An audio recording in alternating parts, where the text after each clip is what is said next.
Como eu falei, a gente está no nosso terceiro debate, mas aí eu já quero deixar um convite para vocês. Convido todos e todas para o nosso próximo debate, que vai ser quarta-feira, 23 de setembro, de hoje a 15, porque os nossos debates são feitos sempre às quartas-feiras, quinzenalmente, às 7 horas da noite, assim como está sendo feito esse. E eu vou colocar aqui para vocês o nosso card do próximo debate, para que vocês possam estar presentes, que a gente vai ter como tema cidadão não, engenheiro civil, uma conversa sobre educação e construção de novas relações de poder. Vão estar conosco na mediação o pedagogo Paulo Ricardo Pereira, vai estar o professor Reginaldo Silva, que é doutorando em educação pela UFPE e assessor de projetos sociais na KNH.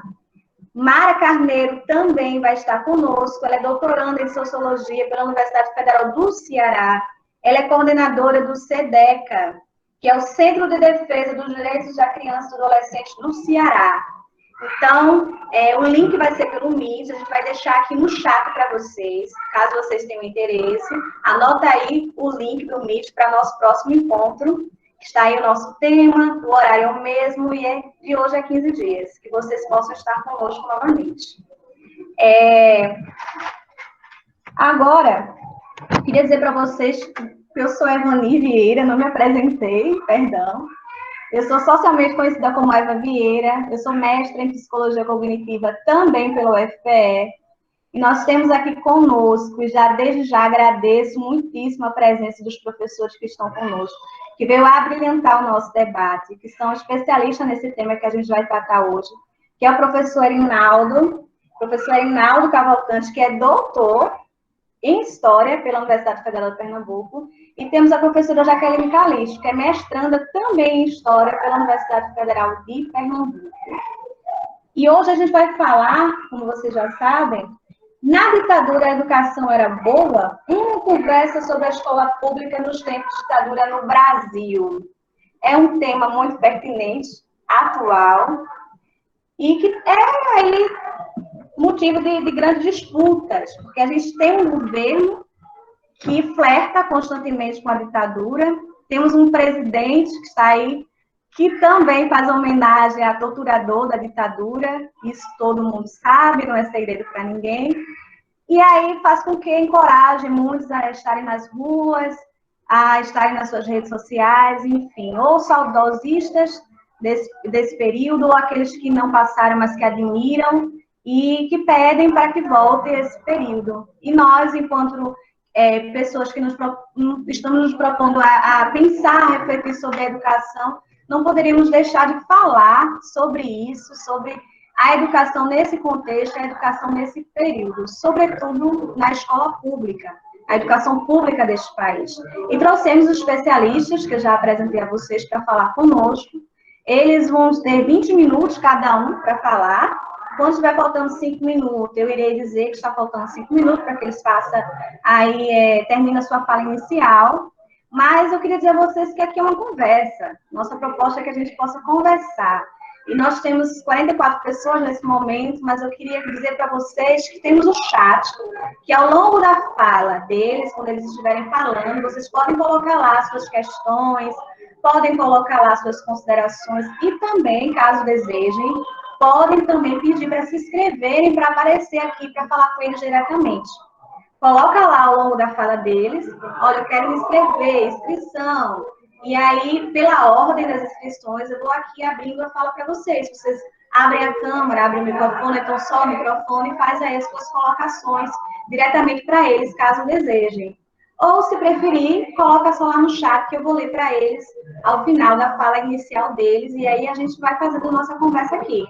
A gente tem a intenção de irmos até 1h30, né, com esse debate, né, nós começamos às 19h05, mas aí a gente se estende por mais 1h30, mas caso seja necessário para que a gente converse mais, dependendo da nossa conversa aqui, a gente pode fazer mais um pouquinho. Esse tempo pode ir mais, se alongar mais um pouco. É que vocês se sintam muito à vontade aqui. E a partir de agora eu vou passar a fala para nossos especialista na temática. Nosso doutor Erinaldo vai começar falando. E, professor, o senhor tem a fala agora. Quando estiver faltando 5 minutos, eu aviso. Muito obrigada, desde já.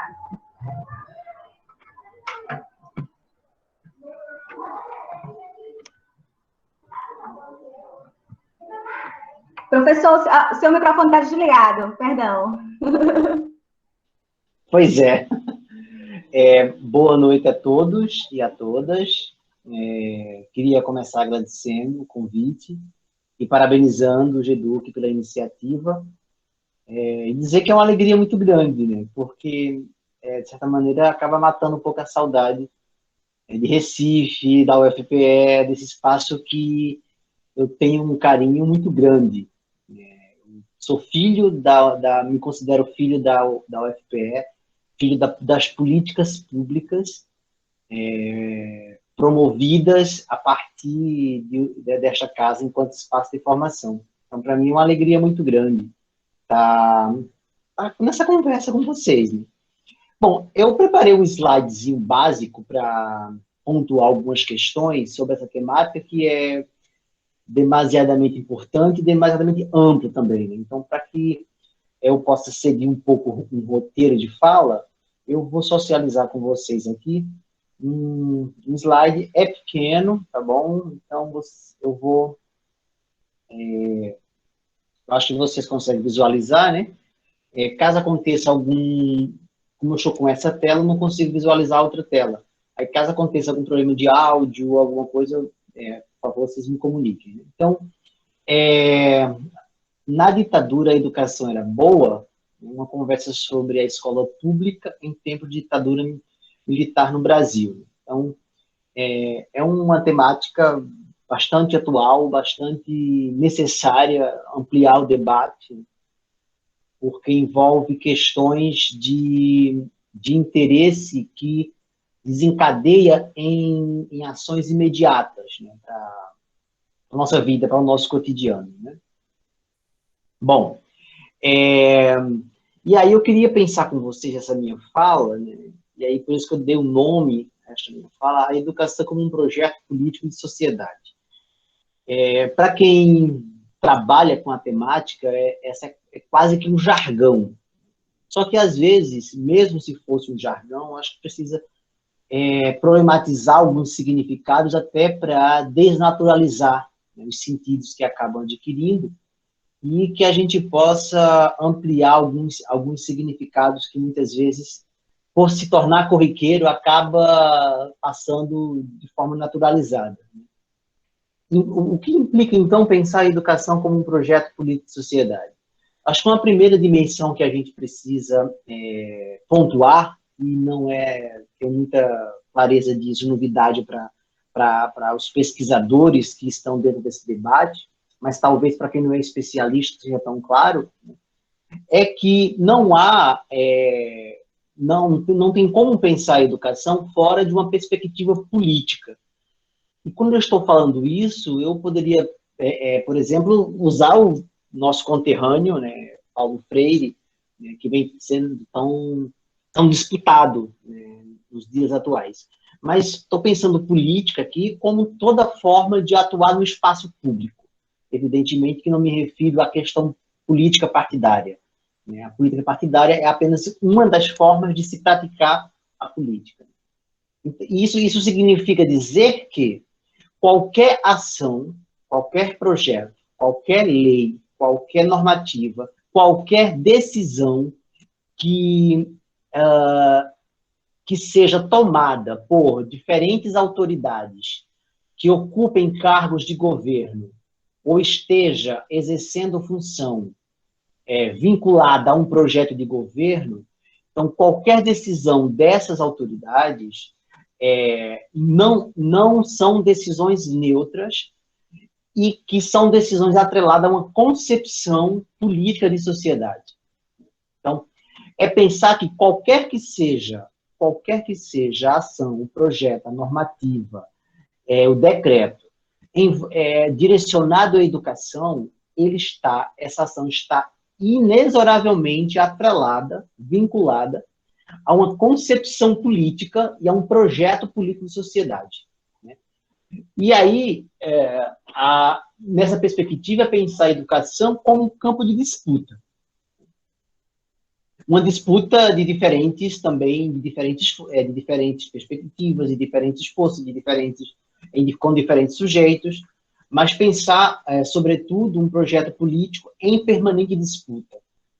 E em nossa sociedade, né, essas disputas, nossa sociedade brasileira, se nós formos tomar como corte de tempo da República para cá, para não se alongar muito, né, mas se quisermos, poderíamos alongar até a invasão dos portugueses, e não a chegada, e não a conquista, mas a invasão, é um projeto de disputa, né, que quando os grupos que estão alojados em espaços de poder, né, que sempre são os beneficiários, ou predominantemente são os mais beneficiados, convencionalmente chamados de elite, quando esses grupos começam a perder algum tipo de espaço, reagem de forma as mais diversas possíveis. Bom, então é nessa perspectiva que eu penso a educação como um projeto político, em toda a sua complexidade e pluralidade que isso significa. Então, rapidamente, situando um pouco meu lugar de fala, né, como a Eva falou, eu sou professor formado com mestrado e doutorado aí na UFPE, minha graduação foi na UPE, no campus de Garanhuns, e trabalhei muito tempo, trabalhei 12 anos aí em Pernambuco com educação pública, na educação básica, né, e pesquisando ditadura militar com foco no interior de Pernambuco, né, Garanhuns, sobretudo Garanhuns, as cidades do interior, do entorno de Garanhuns. Doutorado, eu tive como foco a cidade de Caruaru, um pouco mais ali, aquela região do Agreste. E, ao mesmo tempo que eu estava pesquisando ditadura, eu recebi o convite da Editora Moderna para escrever um livro didático para o estado de Pernambuco. E essa experiência é um corte incisivo na minha trajetória, porque ao mesmo tempo que eu estava pesquisando ditadura, né, eu também estava caminhando, né, paralelamente, só que em outro ritmo, né, porque atendia a outras demandas, no campo do ensino de história, pela experiência de ter sido desafiado a escrever um livro didático para Pernambuco. E, bom, então é desse lugar que eu falo. E é um lugar, né, que é disputado também, um lugar que não desfruta de consenso. Então, é desse lugar de pluralidade de ideias, esse lugar de pluralidade de percepções, né, de disputas de narrativas que eu estou falando, né? E aí, nessa perspectiva, eu já vincula esse segundo ponto, que é situando o objeto da fala. Então, nesse percurso, fazendo essas reflexões sobre esses dois objetos, por assim dizer, né, que eu me insiro, do qual eu falo, né?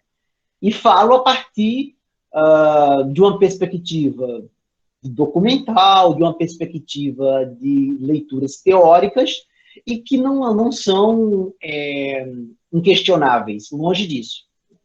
E que bom que não são, né? Porque há outras perspectivas, há outras leituras e há outras formas de colocar o problema, né? O problema que eu estou falando aqui, o problema enquanto objeto de reflexão. Então, dito isto, né, e pensando a educação como um projeto de sociedade, eu acho que uma coisa importante também a pontuar é pensar a política como uma prática cultural. O que é que implica pensar a política como uma prática cultural? Significa pensar que toda forma de atuar é uma forma política, né? Só que, na nossa cultura, e é por isso que eu coloquei como um prática cultural, se atribui um sentido à política de que só é política, né, aqueles que ocupam um cargo de governo. Quando eu estava dando aula de filosofia, lá no Colégio Mazarello, aí na Várzea, por exemplo, trabalhei por 5 anos, e dando aula de filosofia, um dos temas era política. E eu costumava, nas aulas que eu chegava, quando eu iniciava, eu costumava começar a aula dessa temática, pedindo que eles desenhassem ou escrevessem ou memorizassem, né, o que é que vinha à cabeça deles, dos nossos estudantes, quando se fala em política. Né? E uma boa parte deles, assim, se não a maioria, sempre associava predominantemente a política apenas a essa dimensão de quem exerce cargo de governo.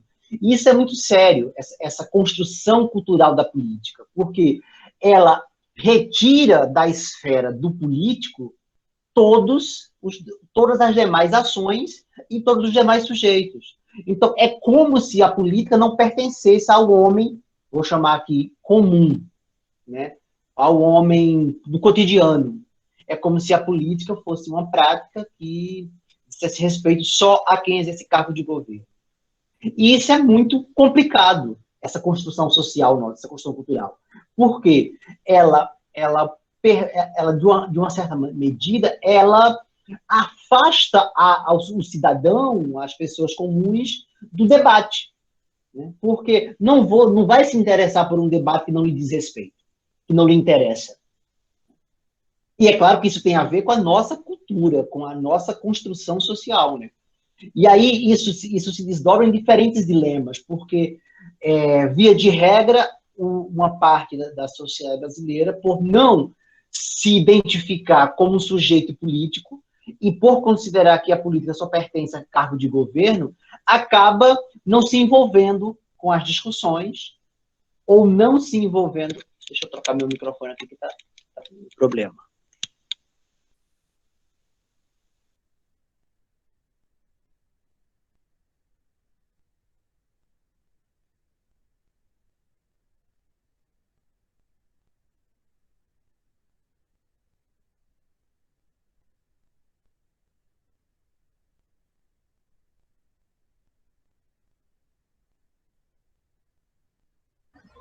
O microfone está desligado, Arinaldo.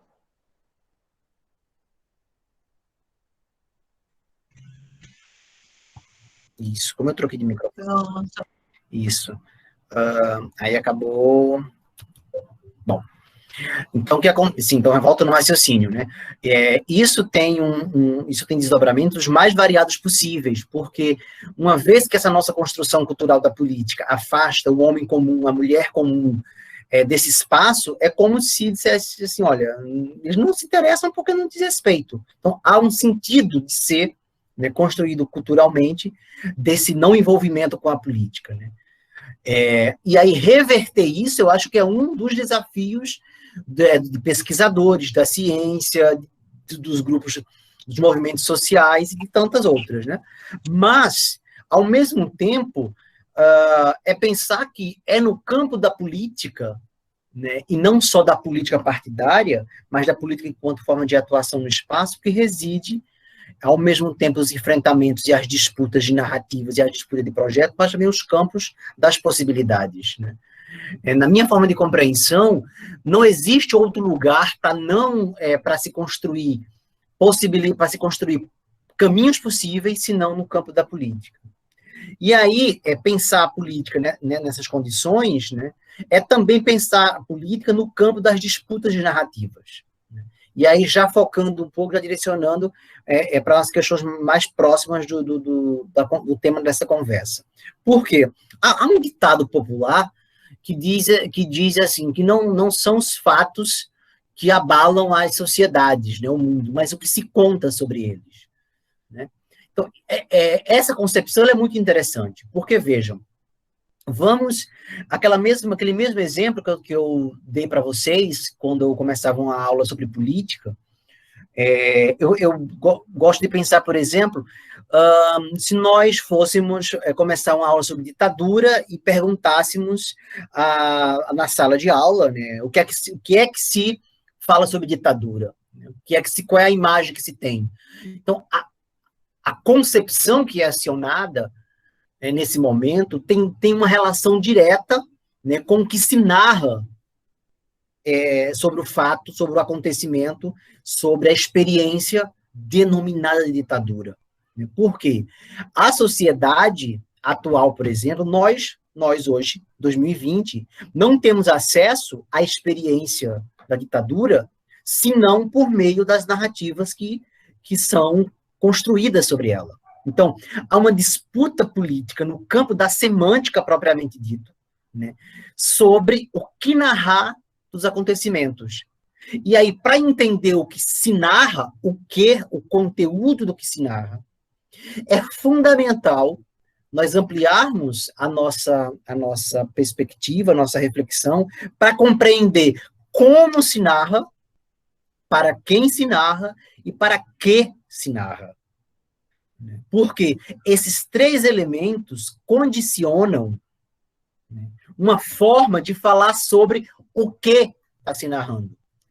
Então, essa mesma pergunta, né, sobre o que é que se lembra sobre ditadura, se nós formos fazê-la para um grupo de trabalhadores rurais, de, sei lá, de Águas Belas, de uma cidade qualquer aí de Pernambuco, é possível que alguns trabalhadores não relacionem a ditadura com aquela percepção ou aquele questionamento que nós, pesquisadores, fazemos. Porque a experiência deles foi distinta da nossa. E as narrativas que eles consumiram em sua trajetória podem ter condicionado a forma como essas pessoas vão se lembrando. Então, é fundamental a gente não perder de vista isso para qualquer perspectiva de reflexão, né? Entender como se apresenta a narrativa, para quem, porque quando a gente entende para quem é narrada, a gente vai perceber uma série de elementos, né, das intencionalidades de construir o objeto representado na narrativa. E para que se narra, é igualmente importante. Bom, e aí, pensando, portanto, nessa perspectiva de pensar o projeto de educação, a educação como projeto político de uma sociedade, né, é importante a gente pensar, portanto, né, que a educação ela é uma prática política. E se ela é uma prática política, não existe a possibilidade de se inferir para a educação uma ideia idílica de neutralidade, uma ideia idílica de essencialidade, mas um projeto em permanente disputa. Então, significa dizer que esse projeto político de educação, que constrói um projeto político de sociedade, ele permite um conjunto de práticas, um conjunto de ações, um conjunto de possibilidades, ao passo que proíbe outro conjunto. Se nós fôssemos fazer voltar um pouco na experiência da nossa história, que se denomina, sobretudo a partir da chegada dos portugueses para cá, nós íamos ver como que a educação foi mobilizada em diferentes momentos, como é um campo de atuação política incisivamente forte para a execução de um plano de sociedade. E aí os exemplos são vários, né? O que era permitido em cada momento do projeto educacional, enquanto projeto político, ofertar, né, em termos de produção de conhecimento, em termos de proposta curricular, em termos de acesso a quem era considerado digno de receber uma educação. Né? E, ao mesmo tempo, entender a quem essa educação não permitia acesso. Então, quando a gente olha nessa perspectiva histórica a educação, ela vai dando um exemplo muito, muito incisivo de como a sociedade brasileira ela foi calcada, ela foi instruída, ela foi construída, ela foi sedimentada nas mais bizarras práticas, né, para legitimar o poder de uma elite branca, de uma elite europeia, de uma elite cristã, de uma elite misógina, de uma elite racista, que não media esforços para proibir que esse seleto grupo tivesse acesso a esse privilégio que, durante muito tempo, foi a educação como um projeto político, como prática cultural na sociedade. As leis que instituíram o projeto de educação no Brasil tinham lá leis que definiam o ensino da história pátria, o ensino da história da civilização calcado no fundamento cristão. Tem coisa mais grave do que isso, porque retira, apaga, exclui, acaba, ceifa, destrói qualquer perspectiva de inclusão de quem não se insere nesse modelo de crença cristã. Se nós pararmos para pensar o que foi a educação brasileira, né, em termos de... Professor, 5 minutos. Ave Maria, então vamos embora correr aqui. Em termos de condicionante para proibir os negros de terem acesso, é uma coisa absurda, absurda. Bom, e aí, pensando na educação como prática pública na ditadura militar, né? O que é que antecede a ditadura militar?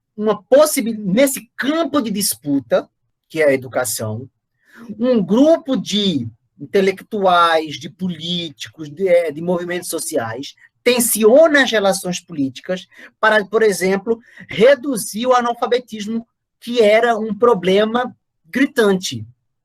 E isso vai tensionar as relações de força, né? Então, tem várias pesquisas que apontam isso, como que os movimentos de base, como o CAICEB e tanto mais, vão ser perseguidos, porque um grupo de intelectuais que discordava dessa educação excludente, dessa educação voltada para um grupo minúsculo no poder, vai defender, por exemplo, a alfabetização dos trabalhadores, né? E isso passaria a condicionar o voto. Então, veja como tudo está ligado, né? Então, a educação na ditadura, ela vai permitir um conjunto de projetos para beneficiar um grupo que sempre esteve no poder e que, alguns anos antes, via como ameaça a possibilidade, certo? Desse espaço que sempre fora de ocupação dele ser ameaçado. Pensemos, por exemplo, onde estão localizadas as universidades públicas no Brasil? Na faixa litorânea. Por quê? É porque o litoral é mais lindo? Não. É porque esses espaços foram os espaços onde sempre residiram as elites brasileiras. E as universidades, salvo poucos exemplos, em poucos momentos, foram pensadas, construídas, executadas para atender a um projeto de educação para as elites brancas. A Unicamp, recentemente, foi que permitiu cotas. É preciso um projeto de lei de pressão social do movimento negro, por exemplo, para permitir que essa educação excludente dessa sociedade racista, dessa sociedade machista, dessa sociedade hierarquizada, permita uma maior brecha de compartilhamento desses ganhos políticos, né? E a escola pública, nesse lugar, né? Que lugar ocupa a escola pública? Então, já encaminhando para o final, a educação era boa na ditadura? Sim, infelizmente. Muito boa. Por quê? Ela vai, claro que eu estou sendo irônico com sim, né? Mas ela está atendendo a um projeto político em vigência. Portanto, ela é feita para essa finalidade. Ela é feita para cessear, para diminuir o espaço de debate. As leis criadas pelo regime militar vão transformar a educação, sobretudo as áreas de humanas, vão promover as ciências, estudos sociais, vão reduzir a história e a geografia, vão diminuir o espaço de informação, vão diminuir o espaço de diálogo, vai aumentar o controle sobre esses lugares de dissenso. Portanto, ela é sim boa para esse projeto que estava em vigência, que estava em execução naquele momento. E não é desprovido de de sentido que hoje nós temos, nos dias atuais, por exemplo, uma disputa. Gente, o que foi o projeto? O que é o projeto de Escola Sem Partido? É um extrato do que é a nossa sociedade brasileira. A gente não pode achar que o Brasil é esse país lindo e maravilhoso. Claro que nenhum tipo de generalização se aplica, nenhum, certo? Nenhum. Mas nós temos um projeto de lei como esse, tramitando por Assembleia Legislativa do Brasil afora, é um exemplo de como nós somos extremamente misóginos, preconceituosos, que não toleramos a diferença de nenhum tipo, que ainda continuamos elegendo nossos governantes à base da crença, e agora neopentecostal. Vejamos o absurdo que foi os nossos enquanto representantes políticos, né, da sociedade, o conjunto de parlamentares do parlamento aí de Recife, que foi para a porta do hospital. Agora, a gente não pode desconectar que eles representam um extrato da sociedade, né, que continua a elegê-los. Então, é um projeto de educação na ditadura que exterminou a cultura indígena, que loteou a Amazônia. Mas era esse o projeto. Era esse o projeto. Portanto, era muito boa para essa finalidade. Agora, como campo de disputa, um grupo, politicamente falando, intelectualmente falando, né, que faz oposição a esse projeto dominante, vai tensionar para que essa tragédia não se consolide de maneira tão absurda. E os enfrentamentos são cada vez mais tensos, são cada vez mais, esse é o último slide, são cada vez mais fortes. Né? Então, pensar a educação como projeto político na sociedade, nos dias atuais, o que se permite? Nessa nossa sociedade presente, que elege os vereadores para ocupar os cargos, à base de qual referência? Como é que nós podemos imaginar a defesa de uma escola pública nos dias atuais como uma sociedade que continua elegendo os seus representantes políticos por meio, sobretudo, mas não só, poderia trazer outros exemplos, mas sobretudo por meio da referencialidade da crença neopentecostal. E o problema não está em você acreditar ou desacreditar, em você professar o culto A ou o culto B, mas o que essa crença te permite aos cidadãos interferir de forma tal no gerenciamento do espaço público da educação. Porque como nós podemos imaginar que um parlamento elegido com esses referentes vão pleitear, vão colocar em pauta projetos, se não um projeto que coloca a mulher como subserviente ao homem, se não coloca, que ceifa o debate sobre qualquer perspectiva de diversidade. Vejamos o exemplo horrendo, horroroso de uma professora aí de Pernambuco, de biologia, que circulou nas redes sociais, demonstrando o que há de pior, enquanto educadora, sobre a questão da sexualidade. E veja, uma professora formada, né? Então a gente também precisa tirar essa cortina de que a educação, de que a ciência, né, é esse lugar, né, de formação, de ampliação de horizontes, que não é bem assim. Como já estou com o meu tempo esgotado, acho que 2 exemplos seriam muito importantes para a gente pensar, eu só vou mencioná-los e deixar para o debate. A BNCC e as escolas militares. O que foi a BNCC, gente?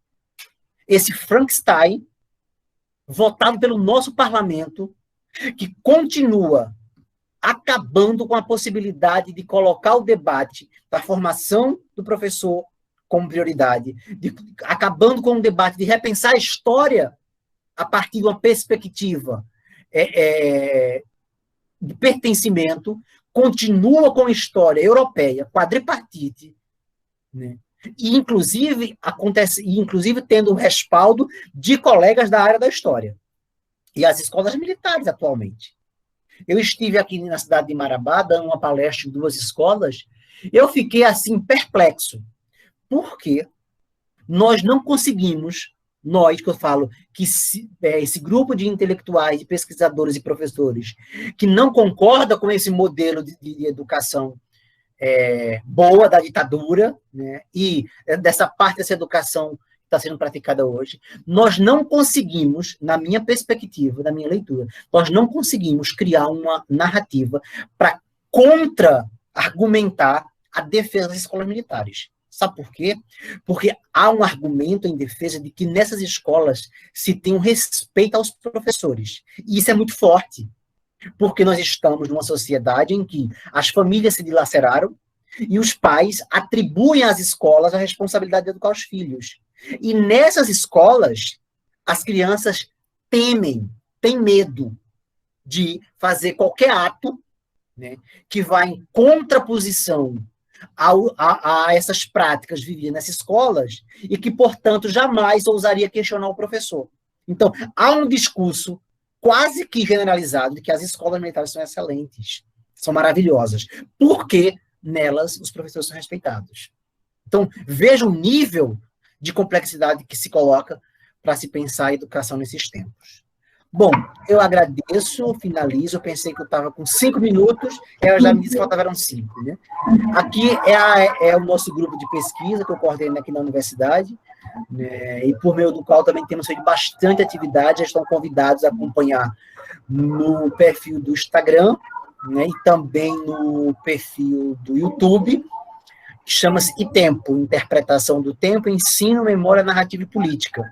E já fazendo a propaganda, Eva, no próximo dia 16, vamos ter o primeiro ciclo de palestra, e temos a primeira palestra com o professor Durval Muniz de Albuquerque, às 16 horas pelo YouTube. Obrigado, eu espero que a gente... a conversa depois, tá bom? Então, deixa eu encerrar. Obrigada, professor. E agora eu vou passar a fala para a professora Jaqueline. Pode começar, professora. Boa noite, gente. Eva já me apresentou, mas pode ter alguém que tenha entrado depois.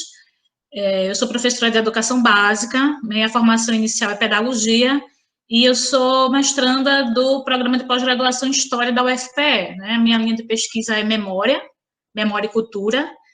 E como é que a gente não vai, né, estudar memória e não pensar na ditadura, né? Que o que a gente vê é essa memória que não passou.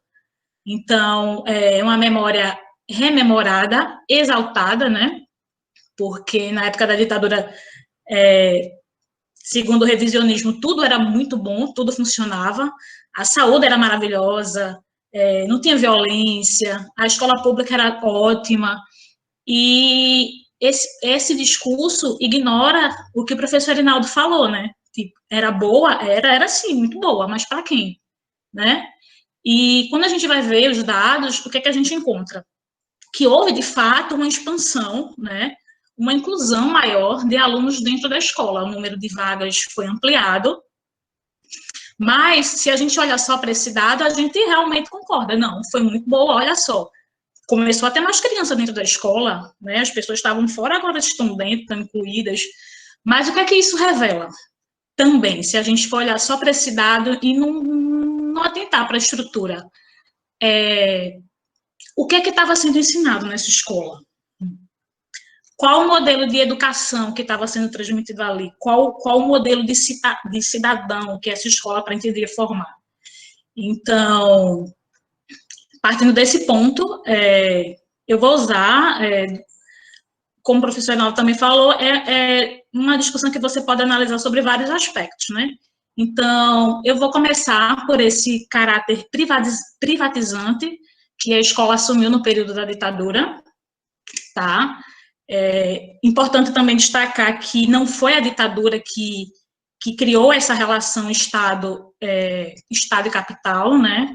Essa interferência do privado dentro do público. Porém, o que se observa na ditadura é que esse processo se intensificou drasticamente, tá?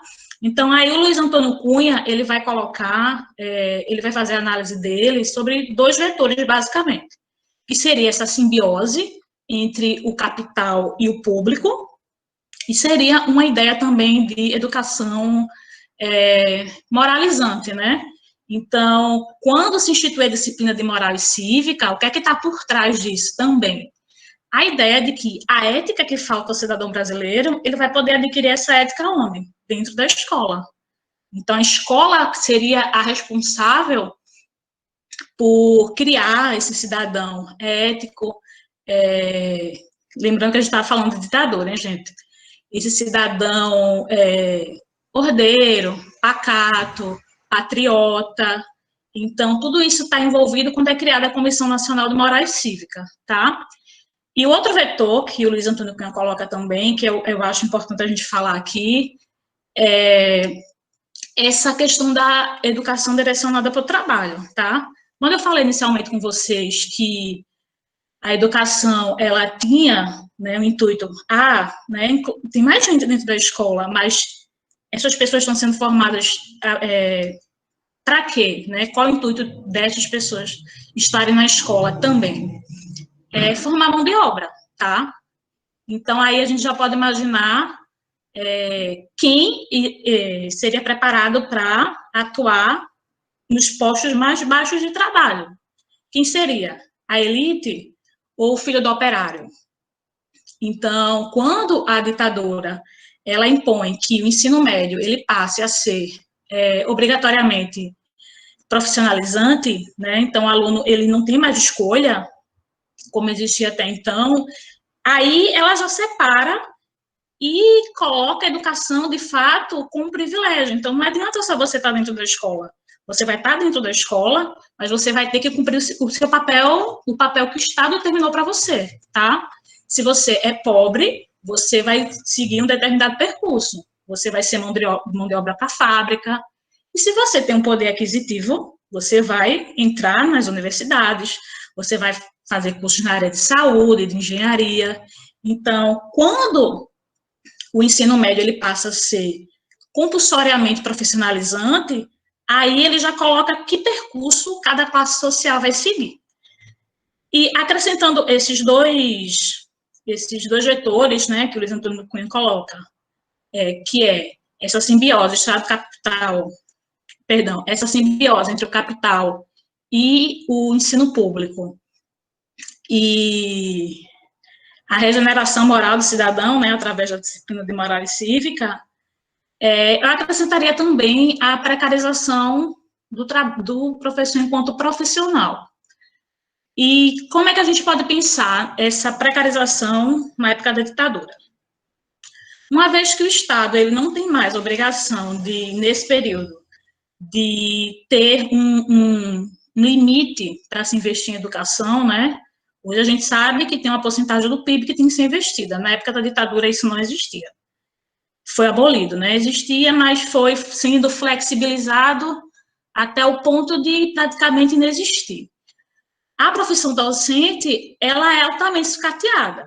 E se você tem um projeto de sociedade que coloca que para formar a nação, para inserir o Brasil no mercado, no processo de industrialização, as profissões que mais contribuiriam seriam as profissões ligadas às áreas de engenharia, onde é que fica o professor nesse lugar, né? E aí tem uma pesquisa interessante que coloca que teve um vestibular na Unicamp para pedagogia e das 90 vagas ofertadas, só 11 foram preenchidas.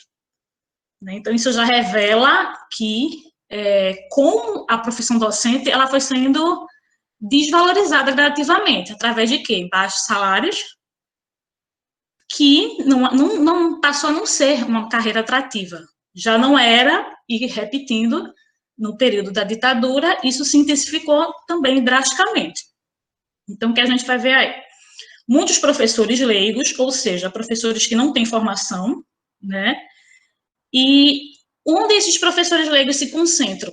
Nas regiões Norte e Nordeste. Hoje, se a gente for pensar, quais são as regiões mais pobres do Brasil?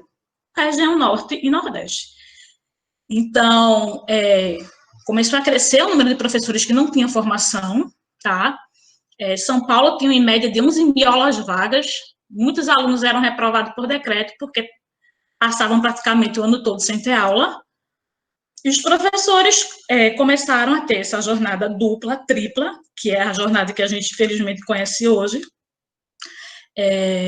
Aqui na rede estadual, assim, principalmente, eu acho que isso acontece muito, que é o fato de professores que são formados em física darem aula de química, professores que são formados em química darem aula de biologia, e esse processo, ele se intensifica a partir do momento da ditadura, porque o que acontece? Eu não tenho um professor, certo? E os que têm ganham muito pouco. Então, o que acontece? Você é formado em química, porém eu tenho vaga para física também.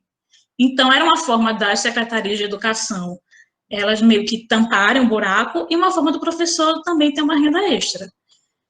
E nesse processo de desvalorização, que passa principalmente, além da valorização, pela questão salarial, que a gente tem que entender que a categoria docente é uma categoria de trabalhadores, levava também a uma rotatividade muito grande de profissionais, né? Então, mais ou menos o professor ele entrava para lecionar, mas se ele conseguisse um emprego que desse para ele um salário maior, ele sairia. Então, essa rotatividade a gente tem que também perceber que, consequentemente, ela tem impacto no ensino que é ofertado, né? Se hoje eu vou para a escola e tem um professor, amanhã chega, esse professor já não está, já é outro, que começa um programa novo, que tem uma abordagem diferente, isso sucessivas vezes, não tem como a gente pensar que o ensino vai ser afetado, né? A qualidade desse ensino vai ser afetada. E aí, voltando para a questão da moral e cívica, né, do civismo, e como eu falei no início para vocês, a gente vive realmente um passado que não passa, porque até 2006, mais ou menos, existiam 13 projetos, já na época da redemocratização, que pediam a volta da disciplina de moral e cívica nas escolas, né? Passou-se o período da ditadura, cronologicamente, se a gente for falar assim, mas existiam 13 projetos onde parlamentares argumentavam que a disciplina deveria sim voltar para o currículo da escola. E aí a gente tem o que o professor Arnaldo falou, que mencionou muito bem, a questão da escola sem partido, né, minha gente? O que é a escola sem partido? É um projeto totalmente moralizador também, né, que vem nessa linha da moral e cívica, que aparentemente ele não é apolítico, porém que já assume, inclusive no próprio título do projeto, uma postura política, né? Quando você coloca sem partido, você está assumindo uma posição política, apesar de o que você querer passar para a sociedade ser uma postura apolítica. Então, a própria lei que cria, né, que coloca a disciplina de moral e cívica nos currículos, essa lei, ela se a gente for pegar ela para ler, a gente vê que ela mesma já apresenta contradições, que seriam basicamente, ela é criada pelo arcebispo de Sergipe, tá? Então, assim, é uma pessoa que está envolvida no movimento católico, e ele coloca que essa disciplina vai ser aconfessional, então aí você pensa, então não vai ser, né, cunho nenhum religioso, a gente não vai ter essa disciplina, porém, a própria lei que institui a disciplina, ela coloca em seguida que existe uma religião natural, tá? E o que seria essa religião natural? O que seria? Será que seria as religiões de matriz africana? Com certeza não.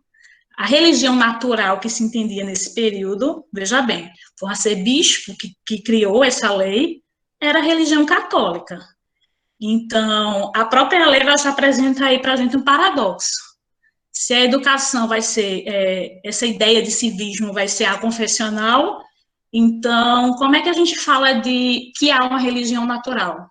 E que essa religião natural exclui todas as outras que existem no Brasil, ignora a pluralidade, né?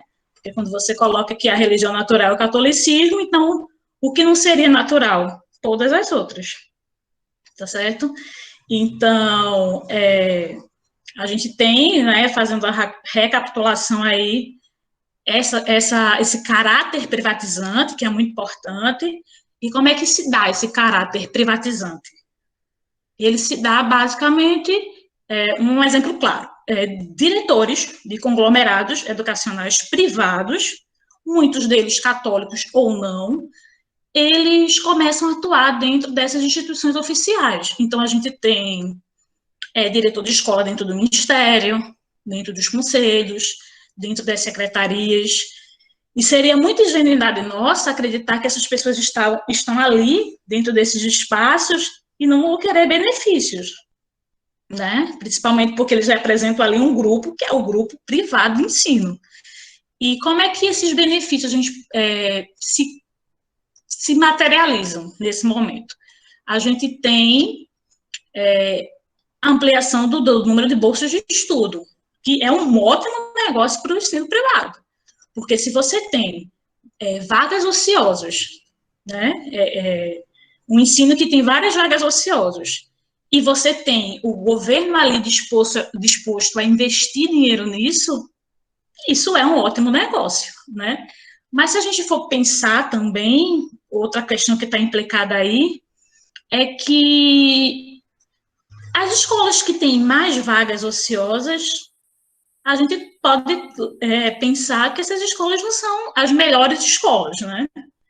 Porque se essa escola ela não consegue preencher o número de vagas, né? E há uma proporção muito grande de matrícula, de vaga, essa escola também não é uma escola de nível, vamos supor, né? Vamos pensar assim. Então, essa é um dos principais pontos que a gente vê a interferência do capital, e não só a interferência como beneficiamento, né, do privado em detrimento do público. Então, é importante também a gente pensar que o caráter privatizante que teve a educação nesse período. Como eu já falei inicialmente, não foi a ditadura que criou isso, mas isso se intensificou de uma forma alarmante durante os 21 anos de vigência da ditadura militar aqui no Brasil. E se a gente volta para a questão da educação para o trabalho, que aí a gente já está falando do ensino médio de novo, né? Já está saindo do ensino primário, indo para o ensino médio, como esse caráter profissionalizante compulsório, porque o aluno, ele não tinha o direito de escolher se ele queria ou não fazer um ensino médio que o profissionalizasse, né? O que tinha era aquilo, ou ele cursava o ensino médio naqueles moldes, ou ele simplesmente não cursava. Como esse modelo de ensino médio, que inclusive com a BNCC eu vejo que ele está querendo voltar, que tira das pessoas das classes mais baixas o direito de simplesmente escolher o que elas querem fazer, né? Que caminho elas querem seguir, que percurso elas querem continuar, seja intelectualmente ou profissionalmente, porque para elas só aquilo que é oferecido. Então, também começa aí nesse período o esvaziamento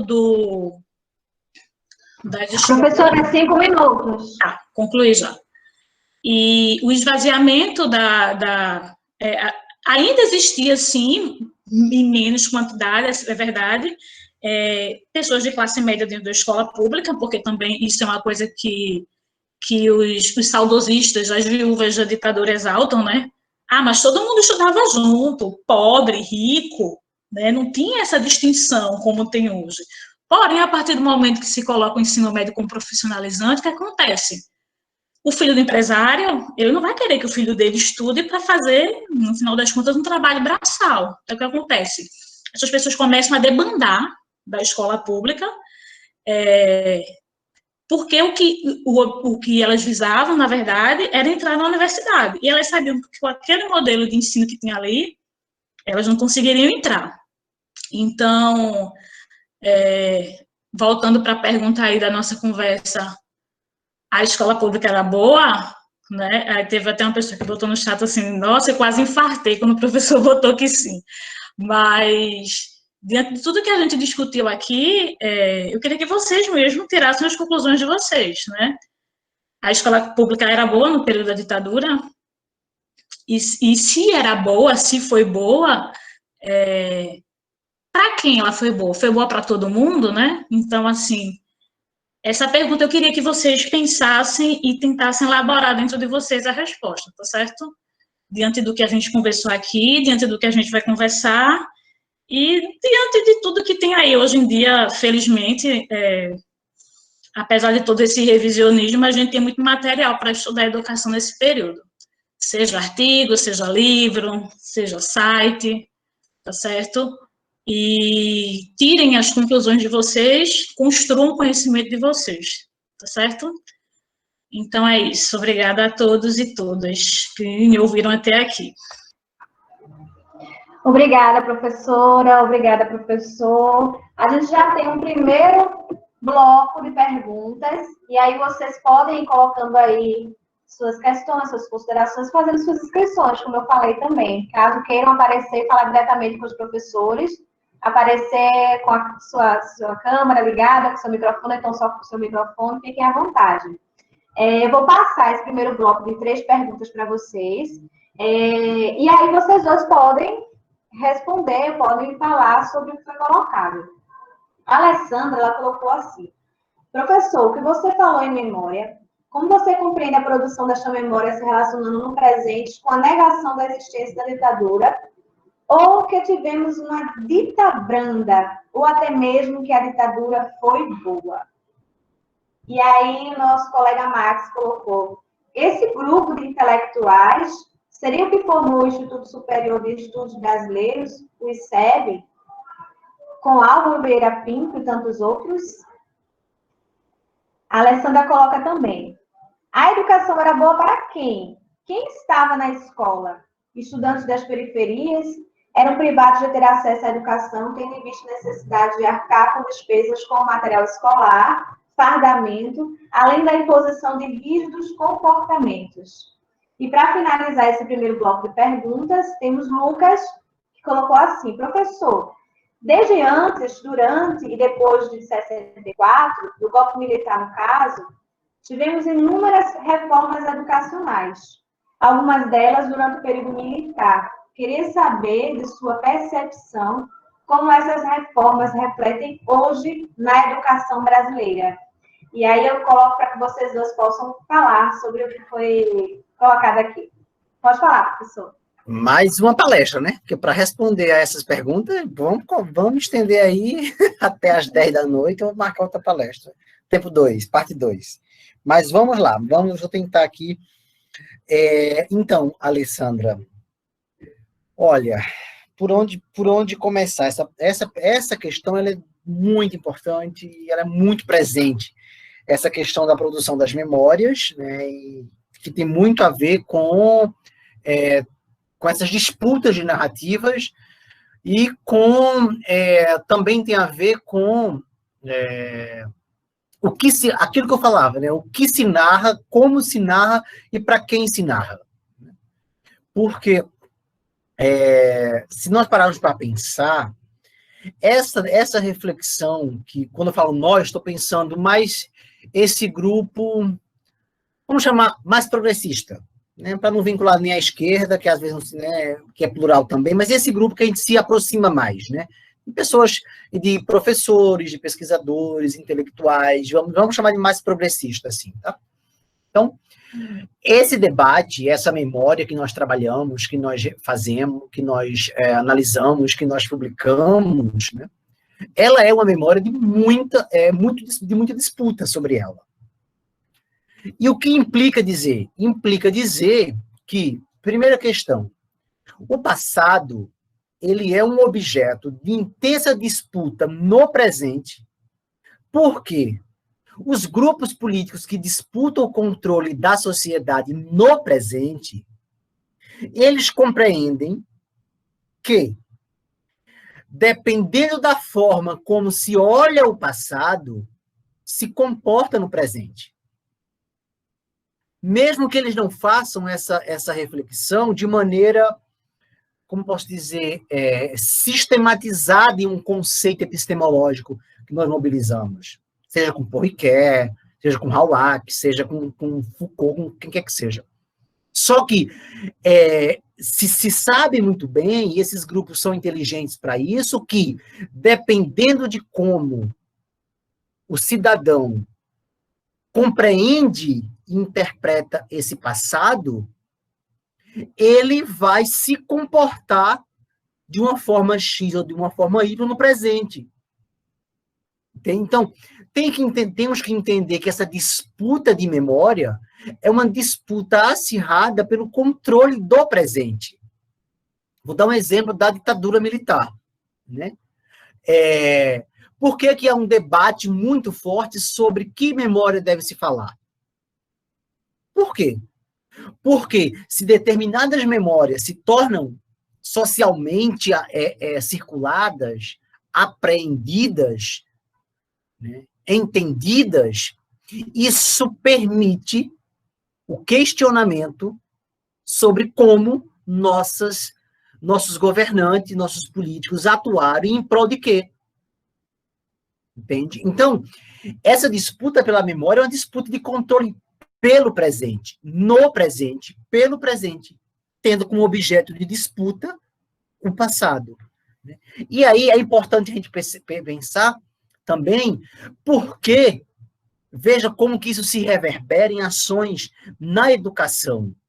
Por que dificilmente nós vamos encontrar em projetos curriculares o espaço que esse grupo, que eu estou chamando de progressista no campo da educação, defende como sendo necessário para se colocar sobre a ditadura, sobre o tempo presente. Não é o passado pelo passado, evidentemente, mas é este passado como objeto de disputa no presente e pelo presente. E aí, nós hoje, por exemplo, no chamado tempo presente, lidamos com uma outra dimensão. Qual é essa outra dimensão? Essa outra dimensão é a possibilidade que as redes sociais ofertaram para que qualquer pessoa tivesse espaço para circular as suas vozes. Às vezes, são coliformes fecais em forma de vozes. Mas são vozes. Aí, o que acontece? Acontece que ampliou-se o espaço para circulação de outras narrativas, que mobilizam outras memórias, porque estão interessados no controle pelo presente. E aí a gente vai ter de tudo, de pessoas, de comportamentos sociais, de sujeitos sociais, de diferentes grupos sociais, e segmentos sociais, que vão ter uma postura de negação do passado, mas como uma estratégia de controle do presente, não necessariamente negando que o fato ocorreu, né? Mas recorre a outra narrativa para se colocar numa relação de que a sua versão sobre o passado ela é mais verdadeira do que essa outra versão. E, portanto, a forma de se comportar e de se portar no tempo presente está respaldada numa outra narrativa. E que, portanto, essa é mais legítima, né? Essa é mais confiável. Então, a gente lida com diferentes frentes, em diferentes perspectivas de uso dessas memórias, de uso desse passado. E aí tem, inclusive, posturas de negacionistas, pessoas denominadas convencionalmente assim, que também beira o absurdo da situação, né? De negar que ocorreu, né? Que poderia até, de repente, pensar em níveis de negacionismo, se é que podemos falar nesses termos, né? Mas de pessoas que não só negam o que ocorreu, mas outras negações são negações da forma de se narrar, mas pensando sempre nessa perspectiva. Eu às vezes, costumo falar para os meus estudantes aqui, uma parte deles é professora, né? Porque isso lida diretamente com a sala de aula. Mas, professor, como é que a gente vai lidar com isso na sala de aula? Eu acho que um caminho possível, melhor não sei, é discutir em que consistem essas narrativas. Não é dizer assim, não, essa narrativa dos negacionistas são mentirosas. Eu acho que dizer só isso não basta. Não funciona.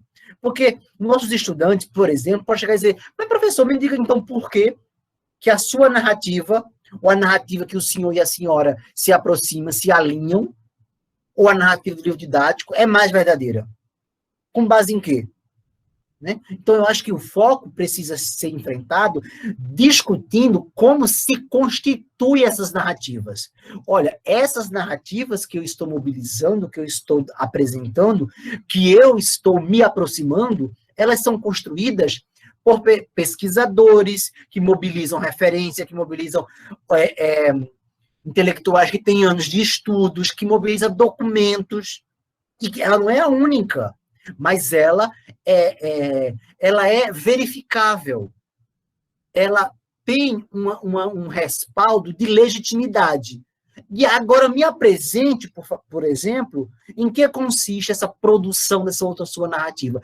Quais os elementos que podem atribuir confiança, verossimilhança a essa outra narrativa? Eu acho que o enfrentamento tem que ser por aí, discutindo o processo de produção, né? Como, a quem atende a quais objetivos políticos, Alessandra, essas memórias atendem quando são acionadas de uma forma ou de outra. Eu acho que esse é um caminho, né? Não sei se respondi, mas para não monopolizar demais a fala. Lucas, eu vi que tem uma ex-aluna minha, 2 ex-alunas minhas que foram alunos do Mazarello, que estão na sala. Helena e Suelen, parece-me. Foi Adriele, não me recordo bem. Se elas estão aí, recebam meu abraço. Lucas, e pergunta sobre as reformas. Então, Lucas, as reformas, por exemplo, elas foram, assim, extremamente sérias, graves, né? Porque as reformas, por exemplo, da educação em 69, depois em 71, vão diretamente afetar o cotidiano da escola pública, quando elas vão transformar, por exemplo, a história e a geografia em ciências sociais. Aí essa reforma vai reduzir a carga horária, essa reforma vai permitir que professor se forme no chamado de licenciatura curtas, aí vai comprometer diretamente a formação desse profissional e vai passar a ser gerida a educação por meio de disciplina, pensando nas áreas de humanidades, como educação moral e cívica, como a SPB, com um currículo definindo exatamente os valores morais cristãos em defesa da pátria, em defesa dos símbolos nacionais, que os professores deveriam adotar. Então, assim, interfere diretamente nas condições do cotidiano da escola. Eu estou orientando uma dissertação aqui de uma orientanda minha, que ela pesquisa os diários de classe, que ela localizou numa cidade aqui próxima, que é a cidade de Xinguara, né, dessas 2 disciplinas. Né? Um universo de questões se coloca, de pensar como que se davam essas relações por meio de um conjunto de decretos que definia, né, o que o professor deveria ensinar, né, como deveria ensinar. Aí, para a aplicabilidade desses decretos, dessas leis, dessas reformas, criou-se, por exemplo, centros cívicos dentro das escolas, que eram espécie de grêmios formados especificamente para controlar a aplicabilidade dessas leis, né, e com o poder, inclusive, de delação. Então, a gente percebe, assim, um agravamento imenso, né? Desde a formatação de uma proposta curricular nessa perspectiva, que define o que deveria ser ensinado com temas ligados ao ideário de civismo, ao ideário de obediência, né? E apresentando uma história brasileira como se fosse a coisa mais linda do mundo, como se a história do Brasil não fosse uma história de genocídio. A gente não pode achar que a nossa história é linda e maravilhosa, né? Que os portugueses chegaram aqui destruindo obrigando as populações nativas a falar o português. E quem não falasse era severamente castigado.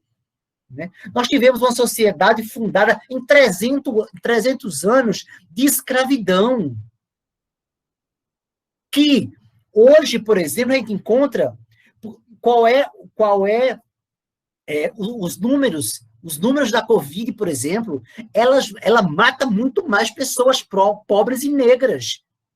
Isso é fruto dessa nossa sociedade, da qual nós fazemos parte, da qual tem um projeto de educação que vou só usar o período da República Brasileira, durante o período da República foi feito para isso, para não permitir que o negro, que a negra, tivesse formação de nível superior. Né? Que o homem e a mulher tivessem que professar a crença cristã. A gente não pode achar que... Aí, qual é o projeto curricular que as reformas da ditadura colocaram e que estamos vendo nesse momento? É que a história do Brasil é linda e maravilhosa. Temos homens lindos e maravilhosos. Né? Pessoas, as mais bondosas, senhoras e senhores bondosos, que estão sentados numa posição de conforto, né? E fazem de tudo para não abrir mão. Gente, o caso da criança que se jogou, que caiu aí de uma das torres no Recife Antigo, é um extrato, é um exemplo de como nós estamos, né, como nós fazemos parte de uma sociedade extremamente racista. E essa sociedade racista, ela se encontra dentro das escolas, nos projetos educacionais. Nós temos vários exemplos. Foi preciso uma luta hercúlea do movimento negro no Brasil para que tivesse a sua história inserida formalmente no meio de uma lei. A 10.679, depois ela vai ser ampliada com a 11.000, é um extrato de como a nossa educação ela é classista, ela é racista, ela é machista, ela é cristã e ortodoxa. Né? Agora, o que nós percebemos fora desse projeto de dominação são brechas de quem faz o enfrentamento, né? e que permite, olha, se tu me deixar, eu falo demais, eu quero já ir cortando mesmo. Então, só para fechar essa pergunta do Lucas, o projeto da BNCC não é muito diferente das reformas lá da ditadura. Agora, o que acontece? Lá era feito de maneira mais, digamos, expressa, era narrado de forma mais visível, não é bem esse o termo, porque estava num regime ditatorial, então a forma de colocar era por meio de um decreto, acabou. Né? Só que quando nós vamos para a BNCC, ela acaba a possibilidade de se entender as histórias locais do Brasil. Ela ceifa a possibilidade de uma formação docente necessária para o ensino de história, por exemplo. Né? E aí passa um parlamento que defende esse tipo de história, que quer narrar a história de homens e mulheres lindos e maravilhosos, vivendo em paz, sem conflito. Porque é uma forma de controlar o presente. Os grupos... Perdoe, professor, perdoe. Eu vou passar a fala agora para a professora Jaqueline, tá certo? Depois a gente volta de novo com o senhor para o segundo bloco de perguntas. Tá bom? Tá. Perdão. Não, pode fazer a mediação, que eu me empolgo e falo demais. Antes eu queria falar que quando eu divulguei a conversa, muitos alunos do Mazarello disseram que estudou com o senhor. Oi, que bom, que legal. Eu tenho um carinho imenso por eles, assim, meus amores e minhas amoras que eu chamava lá. Eu recebi muito direct de... Edinaldo foi meu professor. Só para pontuar aí, deve ter mais alunos por aí do Mazarello. Então, eu vou tentar resumir, né, um pouco do que foi colocado aí nos questionamentos e reforçar o que o professor Edinaldo falou. A gente não pode perder a capacidade de debater, tá? Eu acho que essas últimas eleições nos cansaram um pouco, né? Você simplesmente não queria mais ouvir, não queria mais saber, ignorava. Só que quando a gente assume essa postura de não querer debater, não querer discutir, a gente dá voz a essas pessoas e a gente, direto ou indiretamente, a gente faz com que esse discurso se propague, né? Então, eu acredito aí que há um uso político da história, tá? E que esse uso político, quando não encontra resistência, ele cresce, né?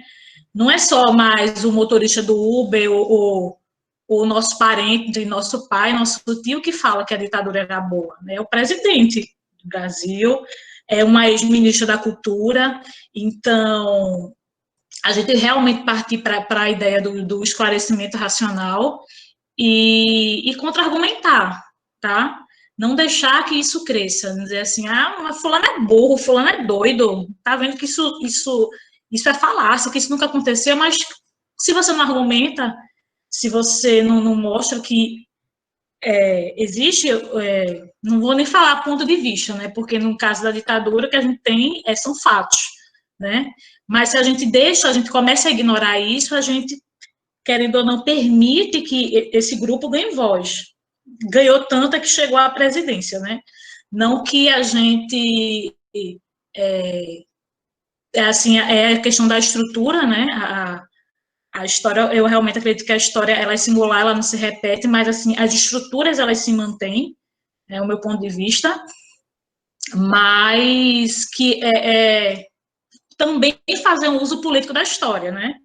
Da mesma forma que esses grupos estão fazendo, a gente também fazer o nosso uso político. Em que sentido? Esclarecendo, tá?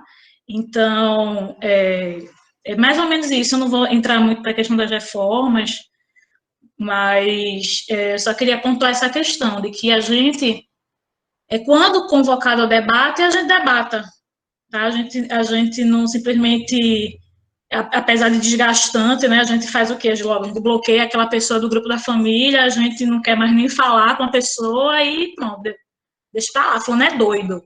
Mas vamos procurar fazer esse exercício desse esclarecimento racional, certo? Então, é mais ou menos isso que eu tenho para falar. Se você quiser ir para o próximo bloco. Ok, obrigada, professores. Nós temos o segundo bloco de perguntas e também vamos ter o terceiro. Para finalizar, teremos o terceiro. A Marta Lima colocou um comentário, mas eu queria que vocês, se puderem, pontuassem. Cada temporalidade histórica teve seu processo e projeto de exclusão de sujeitos e sujeitas em sociedade. A exemplo de negros, negras, indígenas, ainda hoje continuamos nesse processo de exclusão. Como o professor mencionou, a escola sem partido é um exemplo de exclusão, onde docentes são impossibilitados de expressar opiniões, infelizmente. Aí o Lucas colocou, aquela coisa, a educação no período da ditadura foi organizada e direcionada para quem iria planejar a sociedade e quem iria executar os projetos e os planejamentos. E aí o Reginaldo, ele fez uma inscrição. Reginaldo, você já está por aí? Se tiver, já pode aparecer aí para fazer, como você se inscreveu, fazer a sua pergunta diretamente. Oi, estou aqui. Estão me ouvindo? Sim, sim, pode falar. Eu pedi para me inscrever porque é um comentário dentro de uma pergunta, eu precisaria contextualizar um pouco, é por isso que eu pedi para aparecer aqui na câmera. A ditadura militar, ela veio encerrar uma série de movimentos sociais que estavam se desenvolvendo no Brasil, sobretudo aqui no Nordeste, né? E junto com esses movimentos sociais, haviam também movimentos educativos, né? Então, por exemplo, estava ali presente o MEB, né, o Movimento de Educação de Base, que a princípio foi apoiado pelos governos militares, mas logo em seguida foi perseguido, né? Tínhamos as campanhas de alfabetização baseadas no sistema de Paulo Freire. Os próprios movimentos sociais eram também movimentos educativos, né? As ligas camponesas, por exemplo, eram um movimento educativo. Os sindicatos rurais e os sindicatos urbanos também tinham seus aspectos educativos. Então, a minha pergunta para vocês seria essa, né? Vocês veem também a ditadura militar como um instrumento, como um ato, né, que veio barrar esses movimentos educativos que vinham se desenvolvendo dentro dos movimentos sociais, dos sindicatos e dos coletivos populares? Queria ouvir vocês um pouco sobre essa questão, se possível. Obrigado. Pronto, Reginaldo, muito obrigada pela sua questão. Temos também outro comentário de Paulo. Demerval Saviani, no artigo O Legado Educacional do Regime Militar, cita estudos que mostram que o governo federal reduziu sucessivamente as verbas para a educação durante o regime. Isso se materializou em 1967, quando o regime militar elaborou e aprovou 2 alterações na política educacional brasileira. De início, desabrigou a União a investir um mínimo de 12% do PIB. E para fechar esse segundo bloco, tem uma pergunta do Max. Professora Jaqueline, de que maneira os estudantes de graduação, futuros professores, podem se municiar para combater esse tal revisionismo histórico sobre a ditadura e a educação nela ofertada? E aí eu gostaria que vocês dois comentassem sobre tudo que a gente pontuou aqui nesse segundo bloco, a partir de agora. Pode falar, professor, começar? Muito bem, vamos lá. Bom, sobre a pergunta do Reginaldo. Então, só um comentário, no comentário que Marta fez, veja como nós naturalizamos e como a nossa língua ela é machista. Veja que nós não temos a prática da expressão que faz a concordância das palavras com o gênero feminino. É sempre o pesquisador, é sempre o professor, é sempre no masculino. Né? E como Marta muito bem escreveu, sujeitos e sujeitas. Nós não temos o hábito, em nossa língua, como uma construção cultural, de conjugar as expressões para o feminino.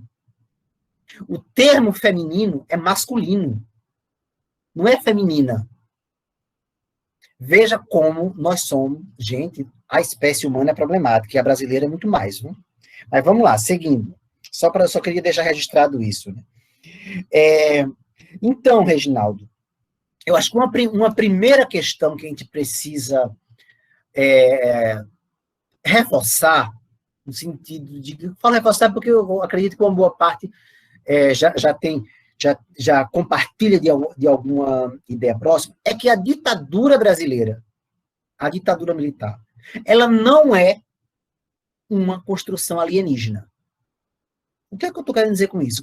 Ela é fruto da nossa elite, da nossa construção cultural, da nossa história enquanto um projeto de sociedade autoritário, que não permite a tolerância, que não permite a diferença de qualquer tipo. Então, a ditadura, ela não é o ponto fora da curva do Brasil. Pelo contrário, nós somos uma sociedade extremamente autoritária. A gente não pode, porque aquele discurso lindo e maravilhoso de Gilberto Freire, né, que correu o mundo, que vivíamos numa democracia racial, que democracia é coisa nenhuma.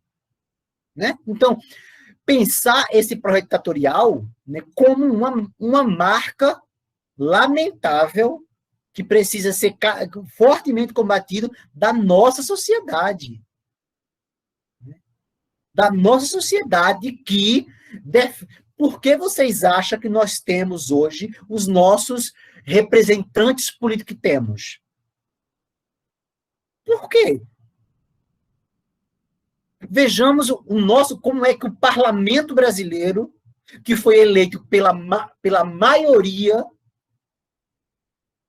pelo voto direto, e aí, claro que tem muitas questões envolvidas, acesso a conhecimento, tem uma dezena, uma centena de variáveis, mas os nossos parlamentares, eu estou pensando no Congresso, muito mais do que a figura de um presidente, independente de uma sigla partidária, o nosso parlamento, com algumas poucas exceções, é cadavérico, é podre. Os nossos representantes parlamentares diz muito de nós como sociedade. Como é que se permite, um parlamento se permite a violação constitucional de um outro parlamentar que defende e que enaltece a tortura e torturadores? Me diga. E não aconteceu nada. Mas aí, a discussão... porque a discussão é que nossa formação histórica, cultural, social, é fundada no fermento do autoritarismo. Há uma grande representação e uma identificação nesse tipo de postura da pessoa mediana, ou, para usar o termo no sentido latino, medíocre, que se identifica com essas posturas. Então, isso a gente não pode ver de vista. Porque a ditadura foi um momento obscuro. Foi obscuro coisa nenhuma.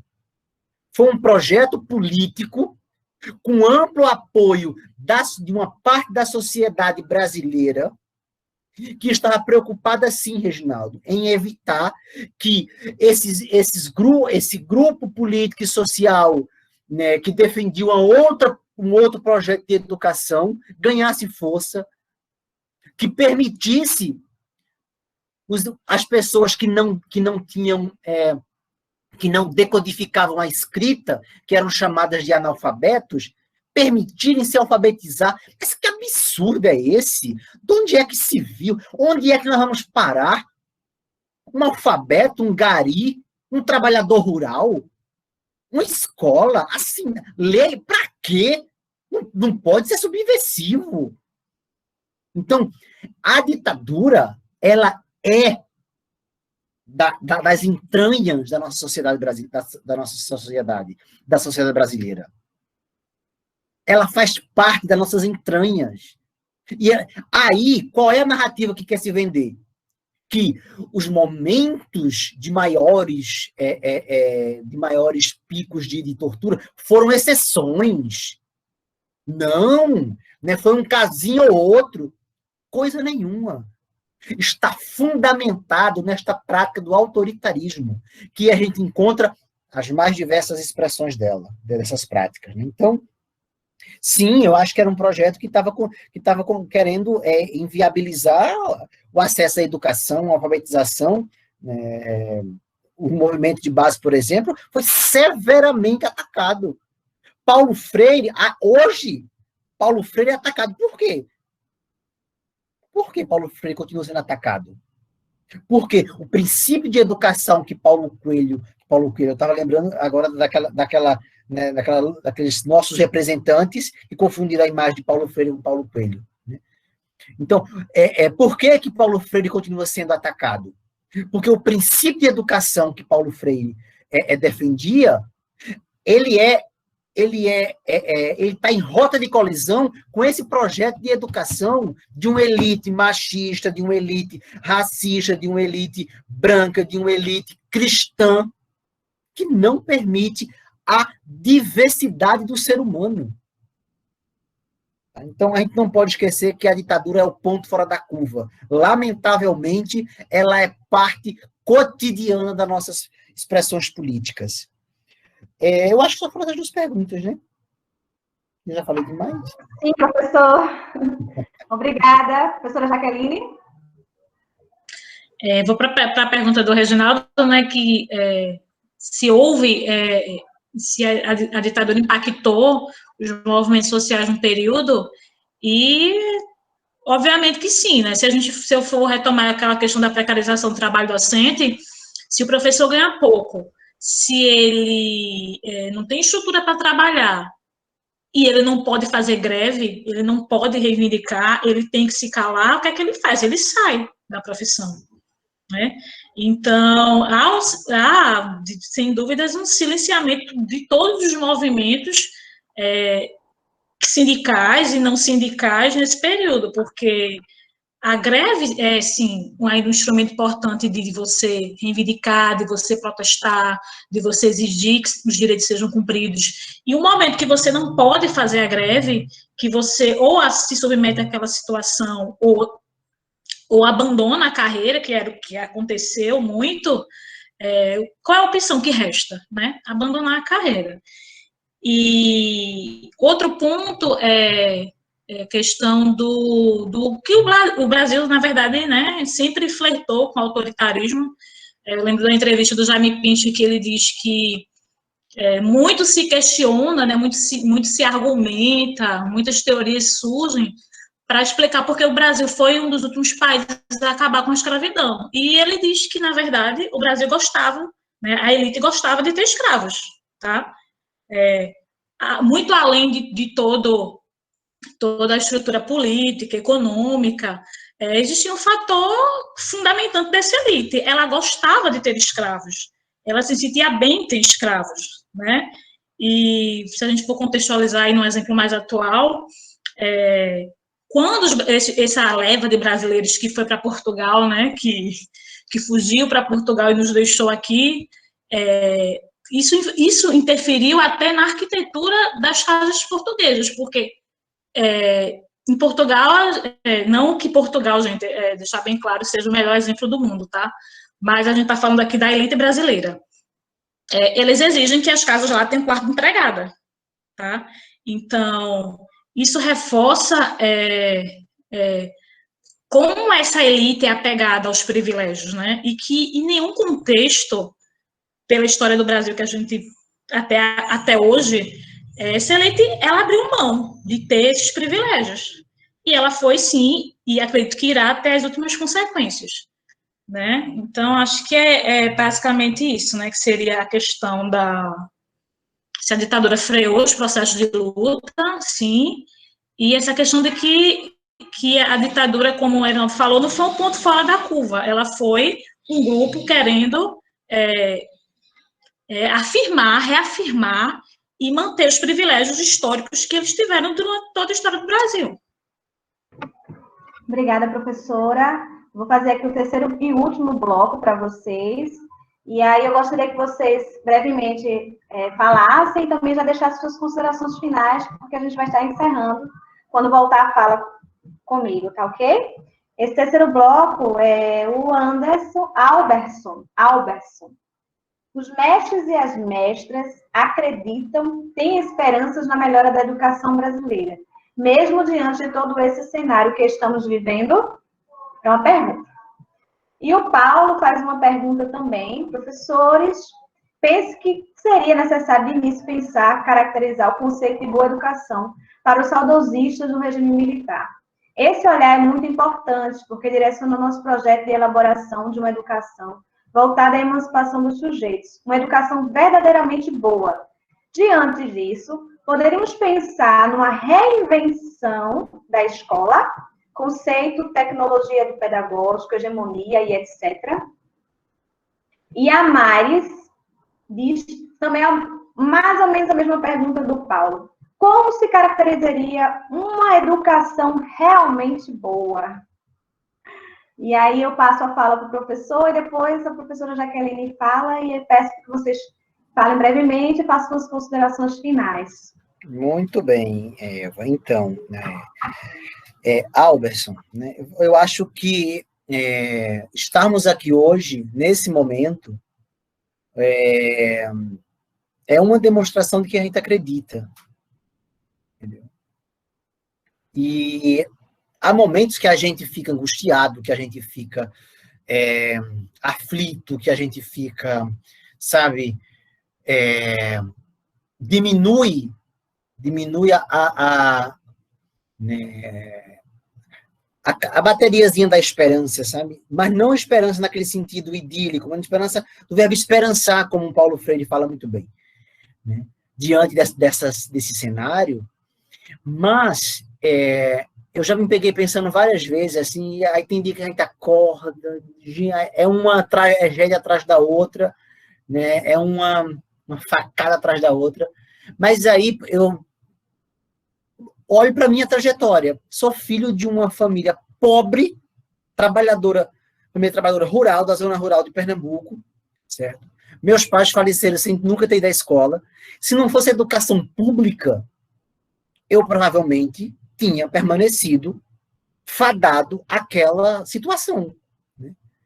Então, a educação pública, né, ainda é o caminho pelo qual a gente pode construir, né, possibilidades de melhora e de mudanças.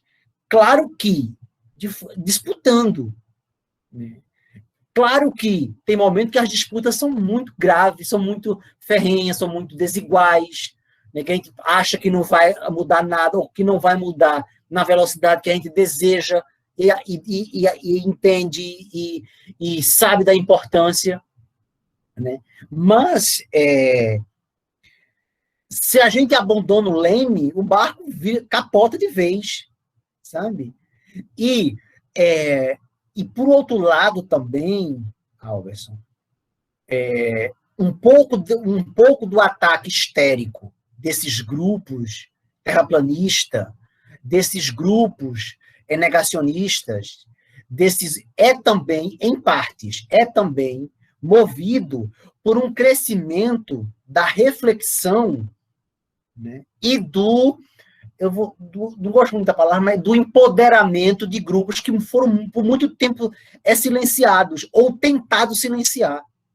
Porque se nós pararmos para pensar, tem coisa mais importante do que você ver uma mulher negra dizer abertamente que professa um credo de origem africana. Gente, tem coisa... É incrivelmente potente isso, porque a nossa sociedade, ela mantém de todas as formas, com todas as forças, projeto para impedir que a mulher se emancipe. E ainda mais que diga que professa um credo africano, numa sociedade que não permite a diferença. Então, hoje não se pode mais estar gritando de qualquer forma, em qualquer lugar, mesmo que a gente discute isso ainda, que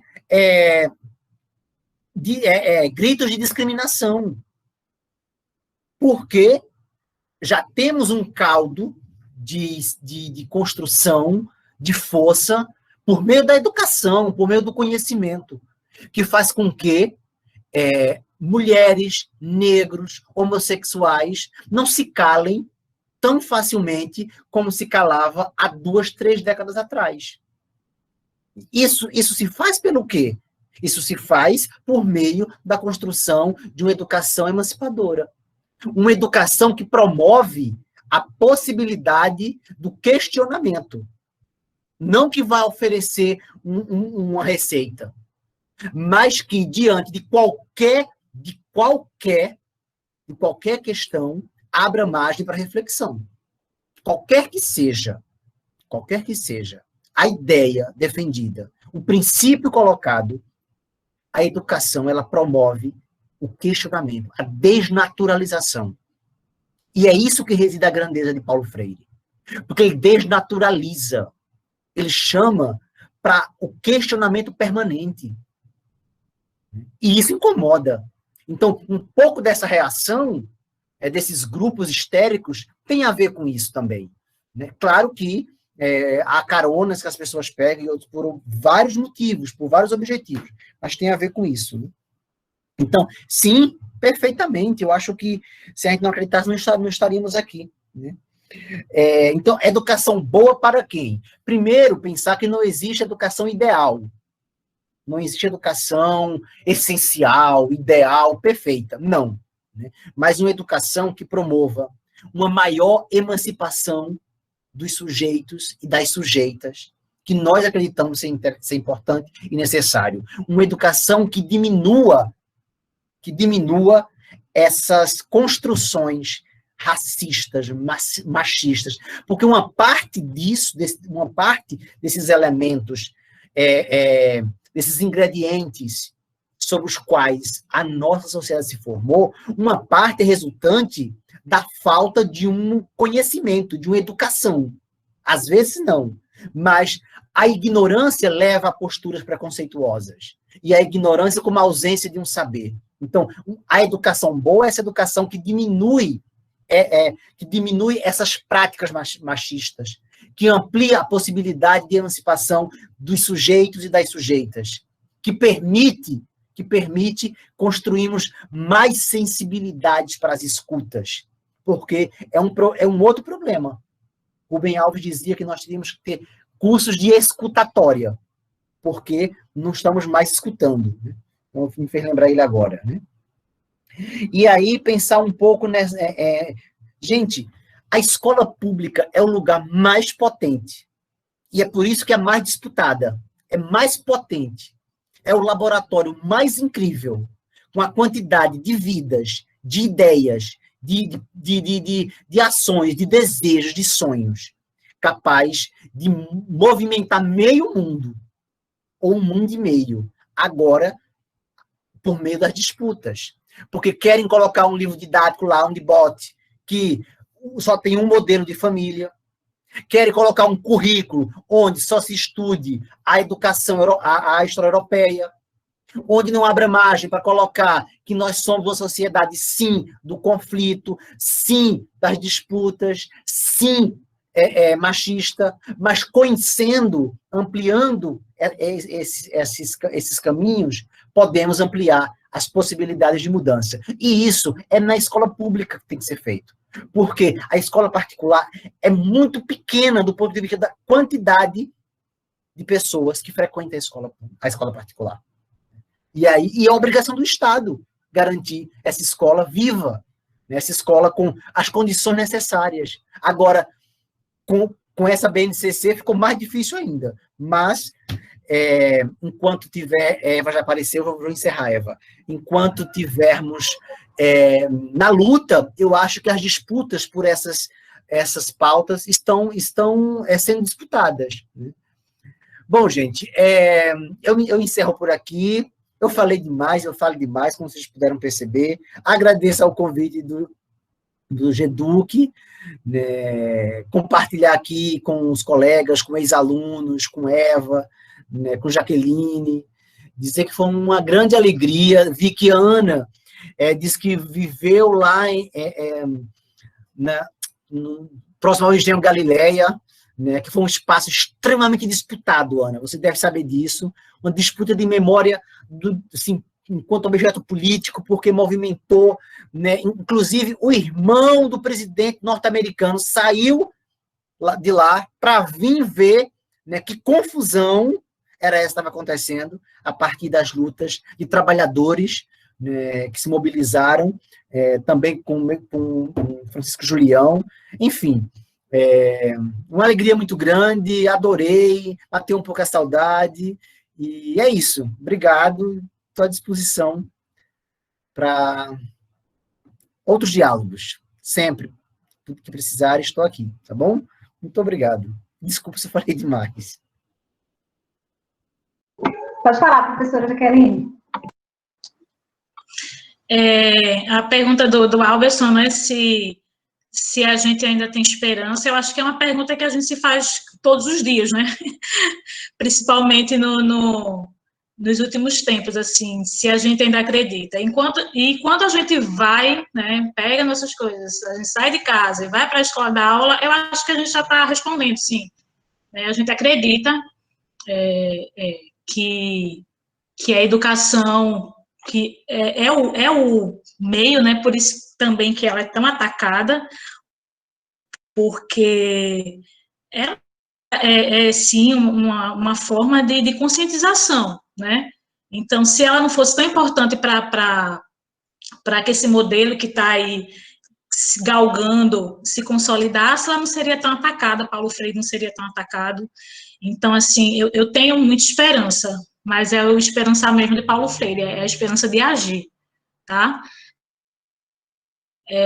Quando eu estou lá dando aula na creche, uma criança de 5 anos, né, que diz para mim assim que tá errado o sem terra pegar a terra das pessoas, né, porque começa a se organizar um acampamento ali perto de onde eles moram, e ela, de 5 anos, ela vira para mim e diz que tá errado, eles são errados porque eles roubam as terras das pessoas, e a gente tem ali a oportunidade de, com aquela criança tão pequena, né, poder conversar com ela, poder explicar por que aquelas pessoas estão ali, eu acho que isso sim faz a gente abandonar todo esse pessimismo e continuar caminhando, né?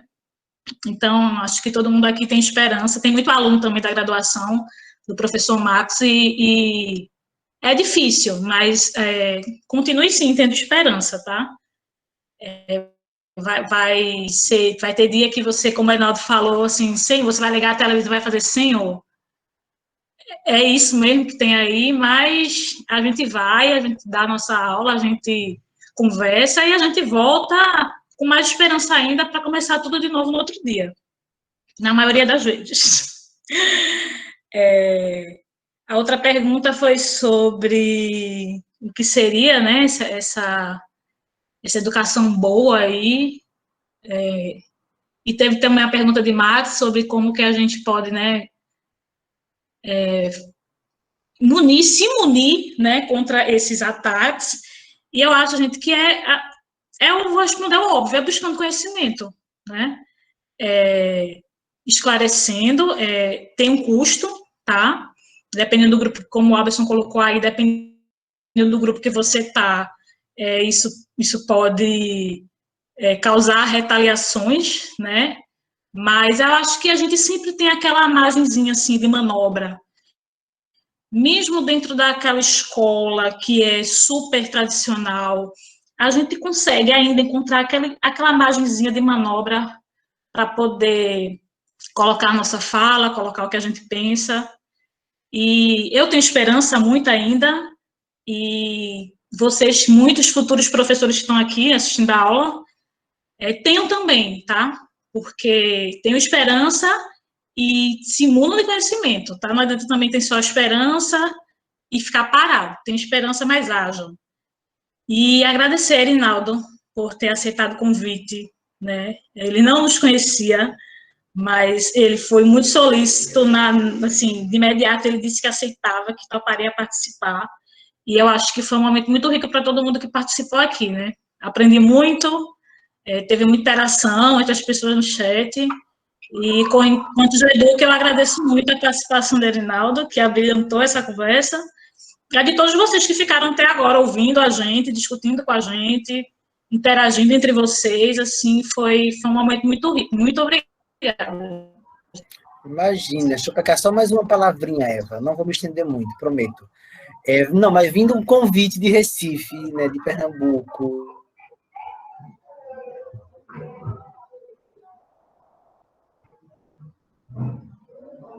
Eita, travou, Erinaldo.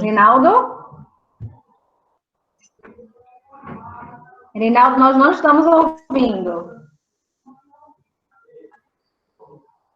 Vou pedir licença enquanto o Erinaldo volta com a gente. A professora Ana Glaucia, ela pediu para falar, e eu gostaria que ela aparecesse aqui, ou então se ela quiser falar só por áudio. Professora, fala conosco. Professora Ana Glaucia, está por aí? Ali. Tô sim, boa noite. Eu fiquei maravilhada assim pela temática, e eu cheguei bem atrasadinha, mas aí consegui entrar.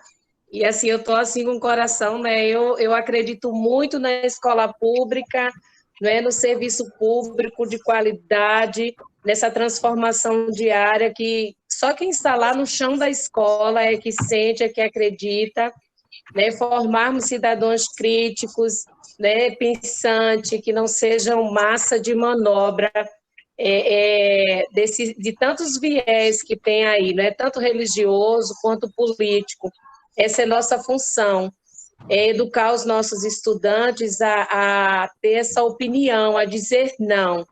Lá na escola, eu gosto muito quando os estudantes se posicionam e não concordam, e vai lá na sala da gestão e conversa, e eu digo, é isso mesmo, eu trago essa reflexão porque eu sou gestora de uma escola que tem o nome do Zumbi dos Palmares, e eu sou apaixonada pela cultura afrodescendente. Quando eu cheguei na escola, eu fiz uma pesquisa para saber se os estudantes tinham conhecimento de quem era não é, Zumbi dos Palmares, o legado de Zumbi dos Palmares, e eles associavam a figura desse líder da cultura afrodescendente, a artista, a cantor, ligaram o Zumbi dos Palmares a vários homens que marcaram, não é, a história, mas não a história da cultura afrodescendente. E aí eu fiquei muito preocupada e, imediatamente após nós consolidarmos as pesquisas, eu levei a escola inteira para lá, para Alagoas, para a Serra da Barriga,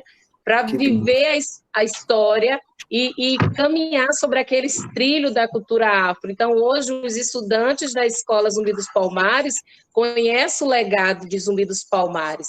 E foi muito bacana, porque nós construímos uma sala de professores e fizemos uma votação, um momento democrático, e o nome da sala dos professores foi Dandara. Então, aí eu falei assim, agora os nossos estudantes sabem quem é Zumbi, e sabem, né, quem é Dandara. Então, é muito importante esse momento de debate, porque nos fortalece enquanto educadores lá na escola. E fiquei muito mais feliz ainda quando eu vejo aí um professor citar a questão da pesquisa dele, baseada, né, na história das ligas camponesas. Eu sou neta de João Virgínio, então eu lembro quando meu avô ele saiu do presídio cego, com problema de coração, ele entregou os filhos, ele tinha vários filhos e entregou cada um filho a um grupo, né, de famílias diferentes. Então, meu pai ele foi criado por uma família, e assim meus tios, e meu avô voltou, ele saiu de casa bem bom de saúde, com força, com garra, porque o que eles queriam era a posse, né, da terra, que eles eram camponeses que tomavam conta daquela terra e vivia daquela terra e pagava impostos, né, aos proprietários. Então, na verdade, era uma pequena roda de debate de homens pensantes que não eram homens estudados, mas eram homens letrados. E isso inquietou. E ainda hoje eu estava conversando com a minha mãe, a questão de quando meu avô ele foi preso, tudo que tinha no bolso do paletó branco que meu avô usava era uma carta em que ele convidava Fidel Castro para vir até Recife, para vir até Galileia, conhecer as ligas camponesas, esse movimento que acontecia ali em torno, né? Foi tudo isso que encontraram no bolso do paletó do meu avô, que tirou meu avô do seio da família e levou meu avô preso anos e anos, né? Só depois da anistia que ele retorna para o lar, mas aí doente, anos depois, ainda contribuiu deixando o documentário, não é? Mas veio a falecer porque ele apanhou muito no presídio. Então, o movimento que aconteceu hoje, esse debate, né, as contribuições, ela simplesmente deixou o meu coração com muita alegria, porque eu acredito na educação, eu sou fruto da educação, sou neta de um homem que era analfabeto, contudo letrado, e que ele fazia questão de dizer, tudo que eu passei, eu poderia viver novamente, porque eu acredito e acreditei a cada momento em tudo que eu vivi. Então, para mim, hoje, eu só agradeço em participar, não é, de vocês aí, mestres, doutores, estudantes, e estou aqui para contribuir um pouco também, sempre que quiserem desejar, da história de Galileia. Nós temos um livro publicado em família, não é, do Zito, nós temos uma biblioteca lá em Galileia, onde a gente tem acervo dessa história e também muitos documentos. Eu agradeço a Eva que me convidou e eu participei de uma aula. Estou, assim, radiante, né? Que maravilha! Muito obrigada. Que relato lindo! É emocionante mesmo. Até a nossa ter você aqui hoje, né, para contribuir com a gente. O professor Erinaldo estava falando quando ele caiu, a Isso. Foi? Caiu a conexão aqui. Não, na verdade, eu estava agradecendo mais uma vez, dizendo que recebi o convite com muita alegria, um convite do pessoal da UFPE, que é uma casa que eu devo muito, pessoal de Recife, para discutir ditadura, para discutir educação, para discutir escola pública, é claro que eu ia aceitar e com o maior carinho e alegria do mundo. Né? Então, ainda bem que nós somos de Recife. Veja que como por um momento, se a gente fosse de outra cidade. Eu gostaria agora de fazer a parte chata, que é encerrar essa conversa maravilhosa, que, nossa, a gente ficaria... Eu acredito que muitos de nós aqui ficaremos muito mais tempo conversando, porque foi maravilhoso, vocês deram uma verdadeira aula. Vou depois assistir quando estiver lá no YouTube de novo para ver a fala de vocês, que foi muito, muito rica. E a professora Ana Glaucia é uma referência para nós. E fico muito feliz de ela ter vindo aqui e falado um pouco da sua experiência, falado um pouco aqui conosco. É uma enorme gratidão que a gente sente quando escuta esses colegas aqui. E quero também agradecer aos professores, mais uma vez, professora Irinalda e professora Jaqueline, por ter vindo a brilhantar aqui a nossa conversa, nosso debate, e a todos vocês, todos e todas que estão conosco. A gente começou às 7h05, pontualmente, já vamos aqui há 2 horas de live. Tá Nem parece, né? Nem parece, está perto da 9h05, e as pessoas ficaram, a gente... Exato. Isso é muito bom. Estamos agora com 52 pessoas, e é uma gratidão imensa que a gente tem a vocês. Queria agradecer ao pessoal dos movimentos sociais, que tem representantes aqui conosco, os professores da educação básica, professores de nível superior, que também está aqui, aos estudantes, alunos diversos aí da graduação, tem alunos da graduação e da pós-graduação, tanto da UFPE, eu acredito que também tem de outras universidades federais, de outros lugares, pessoas que são daqui de Pernambuco, mas também pessoas de outros estados que estão conosco. Então, muito obrigada, em nome do GEDUC, a gente agradece. Queria também, em nome do GEDUC, deixar a nossa solidariedade às mais de 120 mil famílias, acho que chegamos aí a quase 130 mil famílias enlutadas pelo coronavírus. Então, a gente deixa aqui o nosso desejo aqui de dias melhores para todos e para todas, e a nossa solidariedade. E também, mais uma vez, convidá-los a seguir o GEDUC nas nossas redes sociais, o Instagram, o @GEDUC2019, o YouTube, onde fica essas lives gravadas, é o YouTube Grupo GEDUC, mas pelo Instagram vocês já acham o link lá para ir para o nosso canal.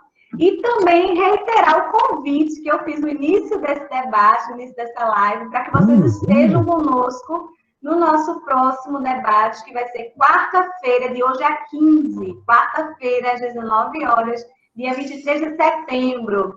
E o tema da nossa live é Cidadão Não, Engenheiro Civil. Uma conversa sobre educação e construção de novas relações de poder. E teremos a mediação do pedagogo Paulo Ricardo Pereira, e teremos como debatedores o doutorando em educação pela UFPE, Reginaldo Silva, e a doutoranda em Sociologia pela Universidade Federal do Ceará, que é Mara Carneiro. Ela também é coordenadora do Centro de Defesa dos Direitos da Criança e do Adolescente, lá no Ceará, o SEDECA. E aí convido vocês que estejam conosco, o link vai ser pelo Meet, está aqui no nosso chat, vocês podem pegar lá e copiar o link. Também vamos deixar o link aí pelos cards, que vai ser divulgado nas redes sociais, no WhatsApp, enfim, vocês conseguem para estar conosco. Convido a todos e todas para estarmos juntos novamente. Agradeço a presença. Espero que tenha sido muito produtivo para todos e para todas, assim como foi para mim. E mais uma vez, obrigada. Fiquem com Deus e um grande abraço do GEDUC para todos e todas.